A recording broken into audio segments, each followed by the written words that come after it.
Welcome to part 11 of the Master Key System. Thank you for staying on this journey. We are going in on part 11, and this part is quite technical. And if you have been on this journey of either personal development or if you know the Master Key System, this is all about personal development, growing ourselves. We know that nothing is coming to save us, that all the work that we need to do is within ourselves to get to the places that we want to go, to achieve the things that we want, and become the ultimate person that we can in this lifetime. Charles Hannell mentions natural laws that are governing our existence, and these are not man-made laws from country to country. These are universal laws that apply to everyone, everywhere, at all times. And if you're familiar with this book, you might have heard of something called the law of attraction. What is this law of attraction thing? How does it work? Is this thing even real? And in this book, one of the best definitions that I've ever heard of the law of attraction is it is faith brought into manifestation. Where we put our faith gets brought into manifestation. And the law of attraction is attracting things to us at all times. We are always repelling and attracting things through our thoughts. And this is how the law of attraction works. It will bring about similar conditions, experiences, and circumstances that are correlative to the thoughts going on in our mind. So when we have unfortunate, tragic incidents in our life, things that happen that we don't really want to happen, we might say, well, how did I bring this into my life? But as a fact, we know that like attracts like. Molecules and cells that are similar will gravitate towards each other. So in some way, shape, or form, we have brought about all of these negative, less than ideal, maybe even tragic circumstances to ourselves. This can be a tough pill to swallow, but this is how the law of attraction works. So even if we are thinking of something that we desire, like a relationship or a new job or better health, the condition, how that thought is coming about in our mind will impact that area of our life. It's not enough to just think of something nice, but the emotion that is correlating with it. So for example, if I'm thinking of my health, but I'm actually very anxious about it and I'm worried about it, I will generate more experiences and feelings that are in line with that emotion of worrying about it, of feeling of anxiousness about my health in the future, and that will bring about similar conditions that are in line with that emotion that I'm thinking about so intensely and for however long in the day, that will build up. And that is our signal, that is our frequency that we are putting out that has no choice but to come back to us.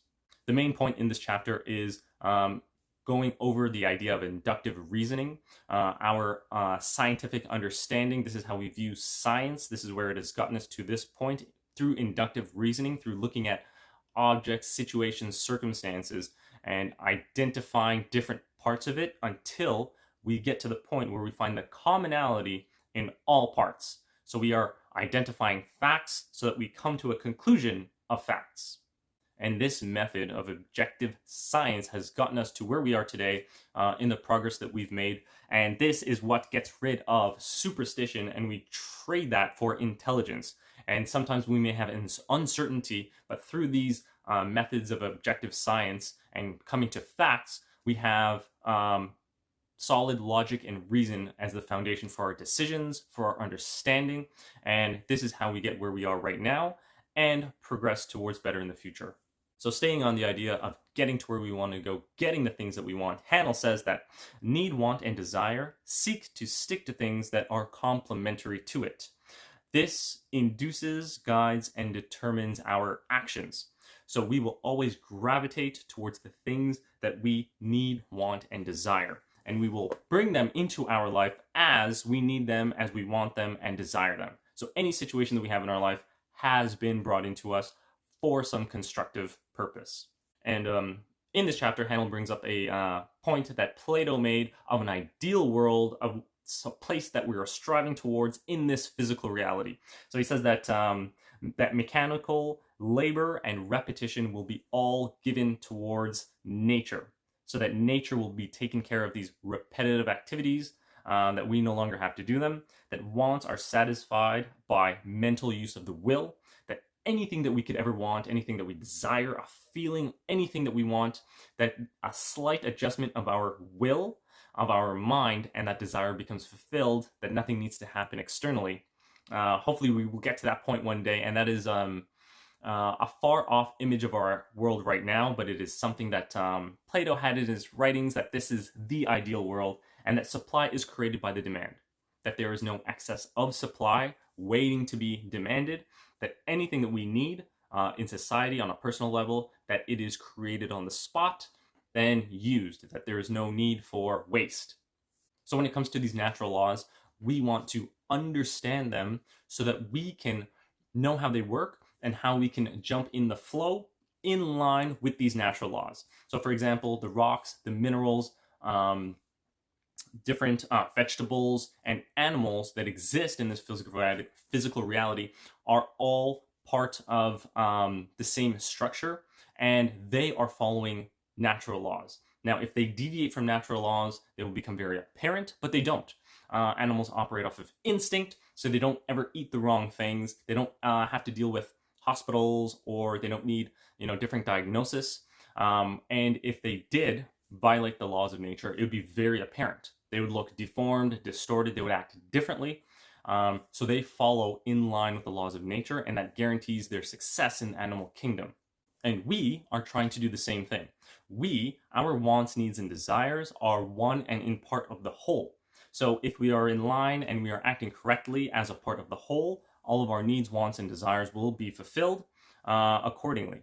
But if we are out of line with principles of the universe, of natural laws, our needs, wants, and desires will be deviated from the script and what is for us and in line with ourselves and in line with the whole. We will have to get back in line with the flow of the universal laws and the laws of nature. One method for this that Hanel mentions in this chapter is to act as if it has already happened, that the goal, the idea, the want, the need, the desire has already happened, that we are not striving to go get this thing anymore, that in our mind we will act that, yes, I already have this is already in my life, this is already part of it, and it is normal for it to be there. The quote actually says, "What is sought has already been accomplished." So whatever has been sought, whatever we are looking at, that it has already been accomplished. A good example of this is one that he mentions in a previous chapter of planting a seed. A child planting a seed. We have the ideas, we have the thoughts, we want to plant the seed. That's the easy part. Yes, we know what we want. But what happens is that maybe that child probably comes in and they're like, okay, is it growing? I think it's growing. I don't know. Maybe I should go check on it. So they go dig up the seed to check on it. And okay, the seed is still there. It's not growing yet, but I'm going to put it back and come back inside the house. 5 minutes later, what's going to happen if this child goes and digs up the seed again to check on it? And we all know what's going to happen with that plant, chances of survival. But we do the same thing in the mental world when we have our goals and our desires. We have an idea, something that we think we want, but we are not firm and confident in this idea, so we go and we dig it up. We have to check. We have to look for evidence. We have to find something that is supporting this idea that we're getting to this goal. And we are constantly digging up these goals, and then we're changing it because maybe in 5 minutes nothing happened, or a day or two, and we pick a new goal. And then we realize, oh, maybe that new goal isn't really it. Maybe I was just angry, and we go back to the original goal. And this is like someone planting a seed and constantly digging it up. It has no time to germinate, no time to even get started. But just like the tree or any vegetable that we plant it and we let it grow, and we have confidence that it's going to grow. And when we do this in the mental world, this gives us the ability to act correctly, to act freely, to know that the things that we want, that we're working towards, that they are coming true, just like planting a seed and trusting that it is growing in the soil. Our ideas are firmly planted, giving us the ability to go and act freely, that we know it's going to come along, that we know things are going to work out in our favor. When we have this confidence that these ideas that are our goals are growing in the background, we can act with confidence, we can act freely. We don't have to have hesitation. We don't have to think about acting correctly or if we're doing the right thing or the wrong thing. And we don't have to look back and see if we did anything or anything could have been done better. No, because we act freely. This is how it feels when our goal is accomplished. So I'm acting in this place anyway.